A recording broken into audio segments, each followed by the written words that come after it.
வணக்கம். நான் உங்க சாமு பேசுறேன். 2 பேரா இருந்து ஸ்டார்ட் பண்ண பிசினஸ் வந்து இன்னைக்கு நாங்க ஒரு 50 ஃபேமிலியா மாறியிருக்கோம். ஒரு 25 ஃப்ரான்சைஸ் எங்களோட டீம் வந்து ஒரு 20 பேர். அது மாரி வந்து வளர்ந்துருக்கோம். இந்த தீபாவளி வந்து எங்களுக்கு ரொம்ப ஹேப்பியா இருக்கு. இத்தன பேர் கூட கொண்டாடுறது.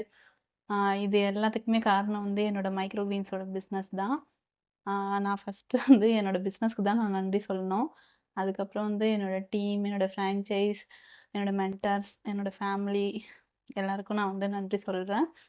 ஆ ஒரு பிசினஸ் பண்ணா நம்மளால வந்து ம் நெனைக்கிறது பண்ண முடியும் அப்படின்றத வந்து நான் தெரிஞ்சுக்கிட்டேன்.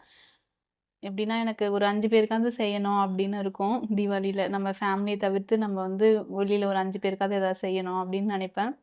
இந்த வருஷம் வந்து என்னால ஒரு 50 பேருக்கு செய்ய முடியுது. ஆ ரொம்ப ஹேப்பியா இருக்கு. இதுலருந்து நான் என்ன தெரிஞ்சுக்கிட்டேன்னா, நமக்கு புடிச்ச விஷயத்த வந்து செய்யறப்ப நம்மளால எவ்ளோ பெருசா வேணாலுமே செய்ய முடியும் அப்படின்னு தெரிஞ்சுக்கிட்டேன். நீங்க வந்து உங்களுக்கு புடிச்ச விஷயம் ஏதாச்சும் இருந்துச்சு அப்படின்னா, அது பிசினஸா இருக்கலாம், இல்ல வேலை, படிப்பு எது வேணாலுமே இருக்கலாம். அத வந்து நீங்க தயங்காம எடுத்து செய்யுங்க. உங்களாலயும் வந்து சக்சஸ் பண்ண முடியும். ஹேப்பி தீபாவளி!